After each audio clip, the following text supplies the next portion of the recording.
Now, you're probably on this video because you know that using public Wi-Fi without any sort of protection is generally a bad idea, and you'd be right, it can be very unsafe, you can leave yourself open to hackers, which can sound quite severe and maybe the worst case scenario, but if not that, you are certainly visible to whoever is running the Wi-Fi network, let's say the cafe that you're in, or maybe a school library, or any sort of shared internet like that.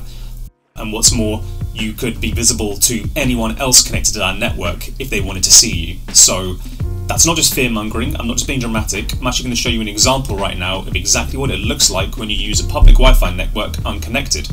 Now, you'll see here, I'm using a product called Lanscan. It's only available on Mac, but there are plenty of others just like it that you can use on Windows. And what it does is it analyzes the network that you're currently connected to. So if we scan here, all of these IP addresses popping up are other devices connected to the network, including my own.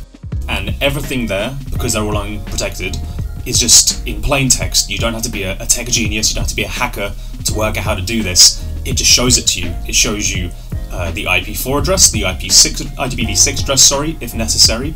It shows you the MAC address, the host name, the DNS, all kinds of little bits and pieces that are 100% unique to you and to your device. You can even see names here. Now, in this example, I'm actually connected to the top 10 VPN Wi-Fi in our office, not a public one, because we don't want to expose anybody and there's all kinds of legal issues there, but this is a perfect example of what it would look like if you were to do it in, say, a cafe. And you can even see, as I said, the names of the devices, which is kind of even more intrusive, and it really kind of hammers it home. You can see right there, Callum's iMac, that's me, the iMac that we're using right now, and that is visible to anyone who wanted to. You could run this program on any connection you like, wherever you go, and see all kinds of stuff like this. And if you were then so inclined, if you were a hacker, if you were someone with bad intentions, a cyber criminal, you can do who knows what with it. So, how do we prevent this? What do we do to stop this from being a risk and to stop people from seeing us when we're using public Wi-Fi? Well, I'll show you one more example of what it looks like without protection, and then one more example of what it looks like with protection using a product this time called Wireshark. Wireshark is what's known as a packet sniffer. We use it all the time when we're testing a VPN to make sure the VPN is working. So, if we scan our network here, it's capturing our Wi-Fi right now, and what you're seeing, all these lines popping up, are every single bit of data, every single packet that's transferring across the network from my device to the router and back again. Now, if we visit Netflix, for example, just so that we know what we're looking for, what will happen is when we search for it, there will be, clear as day, some packets in there with Netflix in the URL, and that's kind of a perfect example of what unencrypted traffic looks like.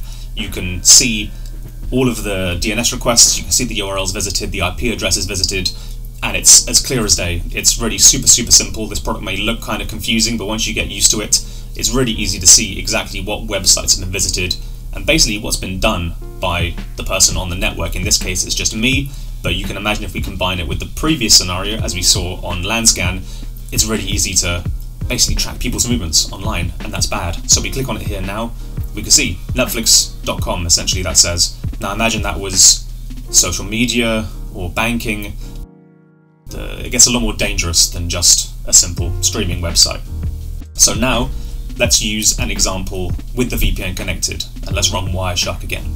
So here we have ExpressVPN up, which is one of our favorites. It's one that I use personally in my day-to-day. It's also the highest rated VPN on top10vpn.com, but really any VPN that's half decent will be able to work for this example. We've connected to a server there, any country, doesn't matter, we've used Spain. And now we're running the Wireshark scan again. It's monitoring everything that we're doing, and we're going to Netflix again, just like we did before. And once we dive into the packet after browsing through a couple of pages, what you should notice now is that it actually looks a little bit different to the last time. Rather than it showing what we've done and what we visited in plain English, it looks like gibberish. It's complete nonsense. It's a random series of characters and letters, and it doesn't make any sense. And that's because the VPN is working. That's a good thing. It means that it's successfully obfuscating, as we say, and obscuring and changing and encrypting all of the data transferring over the network. So now anyone who wants to see what you've been doing, from visiting Netflix to perhaps something a bit more personal, has no idea. So if they were to combine it with Lanscan, as in the first example, or any sort of more advanced software that hackers and people might use, or just the people who are running that Wi-Fi. Maybe it's a hotel that you're in, maybe it's your school, your college, your office even. All those people, the administrators of the network, they can't see what you're doing because you're using this VPN. That's a very visual and a very literal example of why VPNs are so important and why it's so important to stay safe on public Wi-Fi. It doesn't take much. We say it a lot, and perhaps it's easy for people to kind of roll their eyes and maybe think, oh, it's not all that serious, because obviously, you're a VPN website, you want to talk about VPNs, but it's there, clear as day. You saw what it looked like without the VPN, you've seen what it looks like with the VPN. It's a huge difference, and I think it really hammers home the point quite nicely. Now, of course, it's important to always mention, and I certainly always try to, that using a VPN isn't foolproof. It's not going to keep you 100% safe from hackers or from snoopers.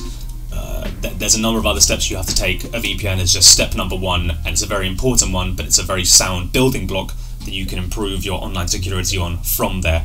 So if you're going to go out into public Wi-Fi, and maybe you're traveling, or you're just in your day-to-day life and you want to do kind of important and private things on it, there's some other steps to take.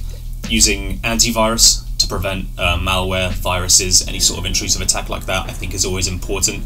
You don't necessarily have to download a special one. Windows Defender is fantastic nowadays, and again, Mac also comes, as you may have heard, with a very impressive heightened kind of antivirus and security suite built into it. The days of perhaps having to use big names like McAfee or Norton are kind of behind us, but some programs like Malwarebytes are still well worth investing in. They usually have free trials. You can try that out, see if you like it or not, see if it works for you before spending the money from then on. Make sure that you turn off public file sharing features like AirDrop if you use Mac stuff, or Nearby Share if you're on Android or Windows, because that's a really easy way for people to get at you and get things onto your device, which would otherwise be really difficult.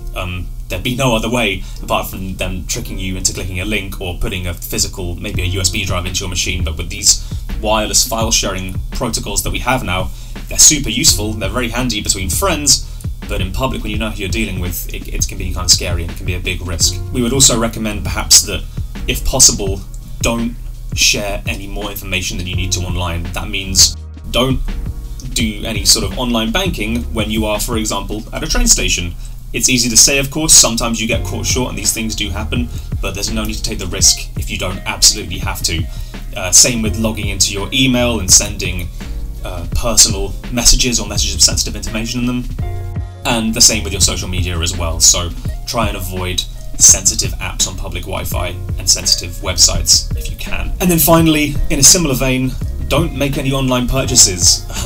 Even if you take every single security precaution available, bad things can still happen. Unscrupulous actors can still try and have their way with your data, and if you purchase something online while connected to a public Wi-Fi network, there's always that risk. You are essentially sending your bank details and your payment information over the internet, over a potentially incredibly insecure connection with who knows how many people on it. In some instances there could maybe be hundreds or even thousands of people connected at the same time, so try not to take any risks like that.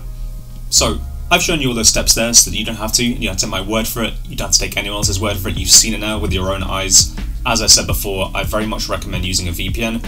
Check the link in the description below to see which VPNs we recommend when you're on public Wi-Fi, and for now, stay safe, and I'll see you next time.